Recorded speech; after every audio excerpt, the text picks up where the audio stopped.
Ukraine की जंग में प्रतिबंधों वाला खेल बंद नहीं हो रहा। रूस पर लगे प्रतिबंधों का जंग पर अब तक कोई असर नहीं दिखा, लेकिन ब्रिटेन ने रूस पर नए प्रतिबंध लगाए। इस बार ब्रिटेन ने रूस से आने वाले सामान पर भारी भरकम टैक्स लगाया और कई महंगी चीजों के इंपोर्ट पर बैन लगा दिया, जिसका रूस की सेहत पर तगड़े असर का दावा भी कर दिया गया। ब्रिटेन को लगता है कि उसके इस बार के प्रतिबंध बेहद सख्त हैं, ऐसे हैं जिनका रूस की सेहत पर सीधा असर होगा। पिछले प्रतिबंधों की तरह इस बार भी बैन रूस और बेलारूस दोनों पर लगाया गया। निशाना बनाया गया महंगी चीजों को, मसलन रूस से आने वाली चांदी, हीरे और कुछ बेशकीमती रत्न। इसके अलावा भी बैन वाली लिस्ट में कुछ चीजों के नाम हैं, जबकि ऐसी कई चीजें हैं जिनका कारोबार रूस और ब्रिटेन के बीच में होता रहेगा। लेकिन ब्रिटेन ने अब रूस से आने वाली चीजों पर इंपोर्ट ड्यूटी लगाकर उन्हें काफी महंगा कर दिया है। हालांकि ब्रिटेन की तरफ से पहली बार रूस पर प्रतिबंध नहीं लगाए गए हैं, बल्कि इससे पहले भी ब्रिटेन ने रूस की कई बड़ी कंपनियों और बैंकों पर बैन लगाया था। लेकिन ब्रिटेन को लगता है कि इस बार के प्रतिबंध रूस को बैकफुट पर ला सकते हैं। इससे रूस को तगड़ा नुकसान हो सकता है। रूस और बेलारूस से ब्रिटेन की तरफ जाने वाली स्टील और लोहे से बनी चीजों पर पहले ही रोक लगाई जा चुकी है। ब्रिटेन ने इससे पहले भी रूस के बैंकों और कई कंपनियों पर प्रतिबंध लगाए थे। यूरोपियन यूनियन और अमेरिका के नक्शे कदम पर चलते हुए ब्रिटेन ने पुतिन पर भी बैन लगाया था। जवाब में पिछले हफ्ते पुतिन ने ब्रिटेन के प्रधानमंत्री बोरिस जॉनसन पर बैन लगा दिया था। इसके अलावा बोरिस जॉनसन के मंत्रिमंडल के कई मंत्रियों पर भी बैन लगाया गया था। माना जा रहा है कि रूस से होने वाले इंपोर्ट पर लगा बैन भी उसी की झुंझलाहट है, जिसका रूस की सेहत पर बहुत बड़ा फर्क पड़ने की उम्मीद भी कम ही है। लेकिन ब्रिटेन का दावा है कि उसने ये बैन लगाकर रूस की फौज को यूक्रेन में किए जा रहे हमलों की सजा दी है और इन प्रतिबंधों से रूस से होने वाले करीब 1 बिलियन पाउंड के सालाना कारोबार पर असर पड़ेगा। मतलब रुपए में यह रकम करीब 10,000 करोड़ से भी ज्यादा है। लेकिन यह रकम रूस और ब्रिटेन के बीच हर साल होने वाली तेल और गैस की डील के मुकाबले काफी कम है। अलग अलग तरह के बैन के बावजूद ब्रिटेन ने अब तक रूस से तेल और गैस का इंपोर्ट बंद नहीं किया है, बल्कि कच्चे तेल की कीमतों में दुनिया भर में लगी आग की वजह से ब्रिटेन में भी लोगों का हाल बेहाल हो रहा है। खबर है कि नेचुरल गैस के लिए वहां के लोगों को पहले के मुकाबले 54% ज्यादा खर्च करना पड़ रहा है। हालांकि ब्रिटेन अपनी जरूरत के ज्यादातर नेचुरल गैस कतर और अमेरिका से लेता और केवल 8% गैस वहां रूस से आती है। लेकिन रूस से आने वाली 8% गैस पर भी ब्रिटेन बैन नहीं लगा पाया है, जबकि तेल और गैस ही इस जंग में अब तक पुतिन की सबसे बड़ी ताकत साबित हुए हैं। जर्मनी जैसे यूरोप के सबसे ताकतवर देशों के लिए भी रूस की नेचुरल गैस बड़ी कमजोरी बनी हुई है और अब लगभग यही कमजोरी ब्रिटेन की भी दिख रही है। हालांकि बोरिस जॉनसन पूरी ताकत से दुनिया को यह बताने में लगे हैं कि पुतिन मानवाधिकारों की धज्जियां उड़ा रहे हैं, इसलिए ब्रिटेन रूस के खिलाफ सख्त से सख्त कदम उठाएगा। बोरिस जॉनसन तो पुतिन के खिलाफ घेरेबंदी करने में 2 महीने से लगे हैं। उन्होंने दावा किया कि G7 देशों के सामने भी यूक्रेन की जंग का मुद्दा लाया जाएगा। बोरिस के मुताबिक G7 देश मिलकर रूस के खिलाफ प्रतिबंध लगा सकते हैं। बोरिस जॉनसन के प्रतिबंधों और पुतिन के खिलाफ उनकी घेराबंदी से ज्यादा चर्चा कैवियार की हो रही है। ये खाने पीने की दुनिया की सबसे महंगी चीजों में शुमार की जाती है।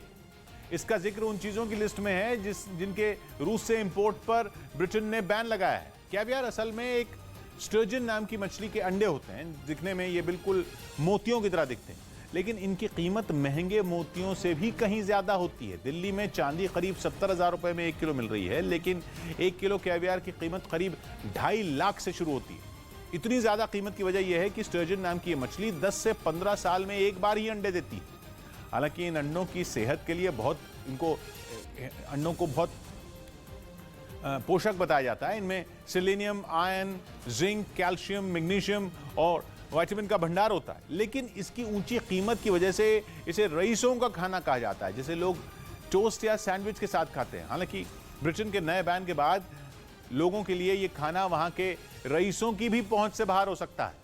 तीसरे विश्व युद्ध की आहट के बीच संयुक्त राष्ट्र शांति दूत बनकर उभर सकता है। जंग के बीच यूएन महासचिव ने यूक्रेन और रूस सरकार को एक खत लिखा और इसमें उन्होंने युद्ध को खत्म करने के लिए दोनों देशों के प्रमुखों से मिलने का वक्त मांगा, ताकि यूक्रेन में शांति के लिए तुरंत कदम उठाए जा सकें। इस काम के लिए एंटोनियो गुतेरेस मॉस्को और कीव में 2 अलग-अलग बैठक कर सकते हैं। यानी मॉस्को में उनकी पुतिन के साथ यूक्रेन पर जारी हमले रोकने पर चर्चा होगी, जबकि कीव में ज़ेलेंस्की सरकार से युद्ध खत्म करने से जुड़े प्रस्ताव पर बात की जाएगी। असल में यूएन इस युद्ध की शुरुआत से ही दोनों देशों को बातचीत के जरिए झगड़े निपटाने की सलाह देता आया है, लेकिन उसकी इस सलाह पर अब तक किसी ने अमल नहीं किया। ऐसे में संयुक्त राष्ट्र नहीं चाहता कि 2 देशों का यह झगड़ा विश्व युद्ध में बदले, इसीलिए उसने अपनी कोशिशें तेज कर दी।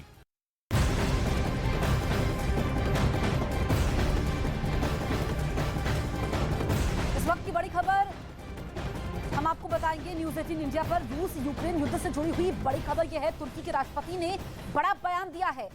तुर्की के राष्ट्रपति ने बयान ये दिया है कि 48 घंटे में खत्म होगा युद्ध। ये बहुत बड़ी खबर है। युद्ध के करीब 60 दिन बीत चुके हैं और अब तुर्की के राष्ट्रपति कह रहे हैं कि युद्ध 48 घंटे में खत्म हो जाएगा।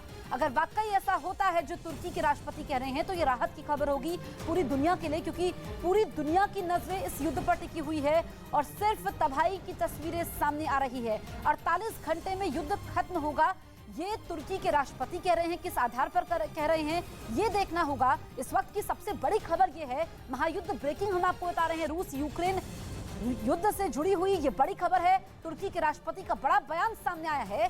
तुर्की के राष्ट्रपति ने ये कहा है कि 48 घंटे में ये युद्ध खत्म होगा, क्योंकि यूक्रेन के कई इलाके तबाह हो चुके हैं। कीव पर अभी तक कब्जा पुतिन की सेना नहीं कर पाई है, लेकिन तुर्की के राष्ट्रपति अगर उनकी बात में जरा भी सच्चाई है तो ये राहत की खबर पूरी दुनिया के लिए होगी। बढ़ते हैं आगे। डॉक्टर सुमन के बेरी को नीति आयोग का नया उपाध्यक्ष बनाया गया। राजीव कुमार के इस्तीफे के बाद डॉक्टर सुमन के बेरी को नीति आयोग का नया उपाध्यक्ष नियुक्त किया गया है। तमिलनाडु के मुख्यमंत्री एम.के. स्टालिन ने पीएम नरेंद्र मोदी को एक चिट्ठी लिखी, जिसमें उन्होंने प्रतिदिन 72,000 टन कोयले की आपूर्ति करने का अनुरोध किया ताकि राज्य में बिजली की कमी ना हो। चारा घोटाला से जुड़े एक मामले में झारखंड हाईकोर्ट से लालू प्रसाद यादव को जमानत मिल गई। ये मामला डोरंडा ट्रेजरी से 139 करोड़ रुपए की अवैध निकासी का है। बेल हो गया है, खुशी मनाने तमाम जो कानूनी।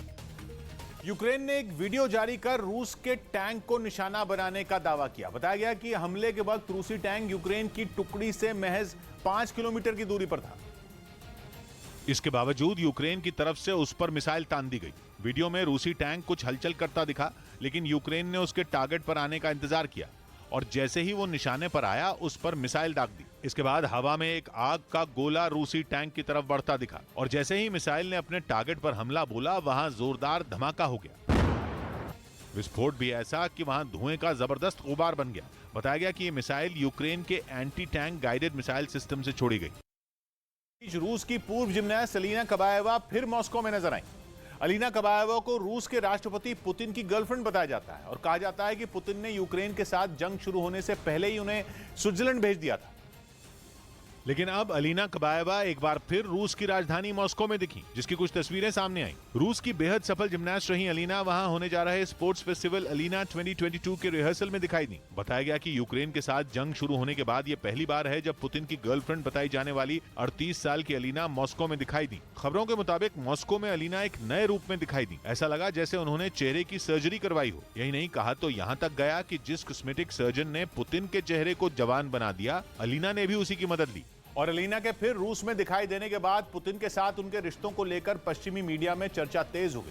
कहा गया कि पुतिन जल्द ही यूक्रेन में किसी बड़ी जीत का ऐलान करने वाले हैं और इसीलिए अलीना कबाएवा को मॉस्को बुलाया गया, क्योंकि पश्चिमी मीडिया के मुताबिक अलीना कबाएवा पुतिन की वो गर्लफ्रेंड है जिसे वो सबसे ज्यादा प्यार करते हैं और उनका नाम पुतिन के साथ पहली बार 2008 में जुड़ा था, जब मॉस्को के एक अखबार में उनके रिश्तों को सार्वजनिक करते हुए एक खबर छापी गई।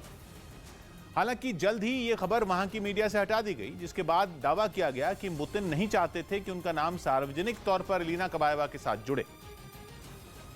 हालांकि 2013 में पत्नी से तलाक के बाद पुतिन को कई बार उनके साथ देखा गया। इसके बाद से ही दावा किया जाने लगा कि वो पुतिन के बेहद नजदीक हैं और इसीलिए जिम्नास्टिक्स छोड़ने के बाद पुतिन उन्हें राजनीति में ले आए। 2007 में अलिन पुतिना की यूनाइटेड रशिया पार्टी से सांसद बनी और 2014 तक रूसी संसद की सदस्य रही। पुतिन और उनके रिश्तों के बारे में उड़ी कई अफवाहों के बीच कुछ दिनों पहले यूक्रेन की तरफ से तो यहाँ तक दावा किया गया कि अलीना पुतिन के बच्चों की मां है और अब उनके मॉस्को में देखे जाने के बाद पुतिन के साथ उनके रिश्ते को लेकर फिर चर्चा शुरू हो गई।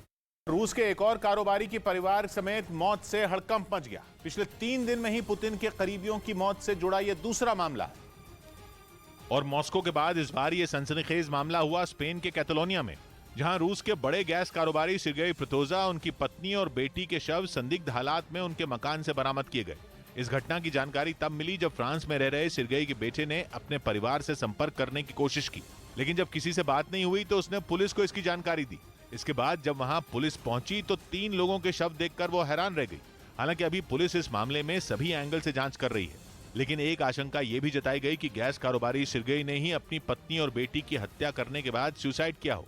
और ये खौफनाक मामला ऐसे समय में सामने आया जब 3 दिन पहले ही रूस की राजधानी मॉस्को में भी ऐसा ही मामला सामने आया था।